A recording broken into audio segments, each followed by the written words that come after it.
Welcome into another edition of the Orange and Blue Report presented by the UVA Health System. I'm Dave Kane. This is Jeff White, and we are breaking down another matchup on a football weekend. Virginia getting set to travel on the road to take on the Pitt Panthers. You know, Jeff, Virginia hasn't started a season 2-0 since way back in 2000. They'll be trying to start a season on the road that is 3-0 for the first time since way back in 1992. But they're going to have to get past a Pitt Panther team that's feeling itself a little bit more after coming up with a big win last week of their own on the road at Duke. Meanwhile, Virginia trying to fix some of the problems they saw a week ago against Boston College, namely some big plays that they allowed, 276-yarders.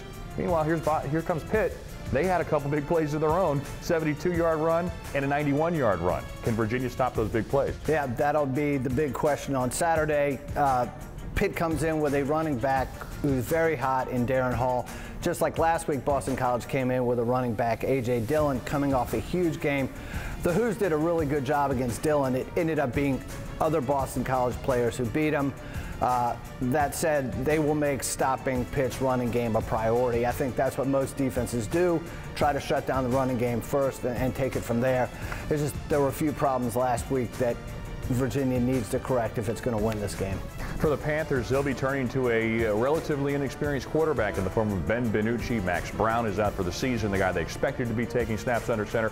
So here comes DiNucci. He's maybe a bit more of a threat with his legs than his arm, but we thought that a week ago as well. And next thing you know, we see those big plays that we did. However, for Virginia, well, you want to prevent the big plays, but you're also trying to get a few of your own. I mean, you look back to the way the season has unfolded. For the Cavaliers, in a two-game stretch against UConn, Boise State, we saw that team put up 14 plays of 20 yards or more. The last 3 weeks, they've had a grand total of 4. How do you get more of those plays back? That's something to watch if they can get some of those big plays to kind of change the game. Yep, it all starts on offense, I think, with Kurt Benkert. He has not been as sharp the last couple of weeks as he was early in the season. Virginia really needs him to get back on his game. Also need to be able to run the ball. Pitt has been vulnerable against the run this year. Looks like it could be a rainy day at Heinz Field. If Virginia can run the ball well with Jordan Ellis and take some time off the clock, I think their chances of improve dramatically. Well, I'll tell you this, too. Two names that will not be in the mix for both of these sides. They'll be without probably, you can make the case, the best cornerback on each side. Avonte Maddox is listed for out for this game. Injury report on Virginia's side has Juan Thornhill listed as doubtful. So how big of an impact does that have on this game? That's another thing we'll be watching. But aside from the big plays on offense, one other component of this game, when you look back to a season ago, it wasn't just offense. It was, look, it was a return for a touchdown. Jordan Whitehead, he's back for Pitt. He did that late in the first half against Virginia, changed the game around, and then Quadri Henderson, All-American, is a returner. He had a touchdown return on a kick. They also had another one to the 26 against UVA. Those are the kind of things that can really change a game. Yeah, Henderson, Pitt appears like they want to get the ball in his hands as many ways as possible. He'll return kickoffs, he'll return punts, he'll run the ball from scrimmage, and he's also a receiver. So, yeah, there's going to be some pressure on Virginia's defense this week. It's shorthanded.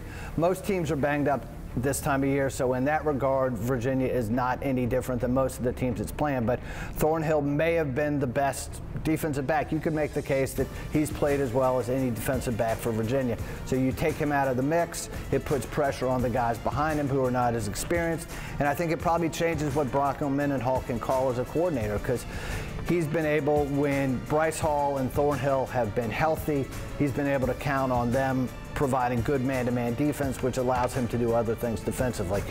If he's not so sure the other guys can defend the same way, he's got to adjust elsewhere. The good news is you expect to get Malcolm Cook back into the puzzle, too, so we'll see how much he can handle in his first game back after missing time with an injury of his own right. So those are some of the players we'll be watching, and, of course, the young guys. Joey Blunt, he'll probably be seeing more time in that secondary with Thornhill out. You also expect to see Virginia's triple threat. You mentioned Quadri Henderson, but for Virginia, Devontae Cross. He'll be seeing more time defensively as well. So those are just a couple of the storylines that we'll be watching for this matchup, Virginia and Pitt. It is a 12:30 game on Saturday from Heinz Field. We'll see you on the radio starting at 11:30 across the Virginia Sports Radio Network. We hope you can join us.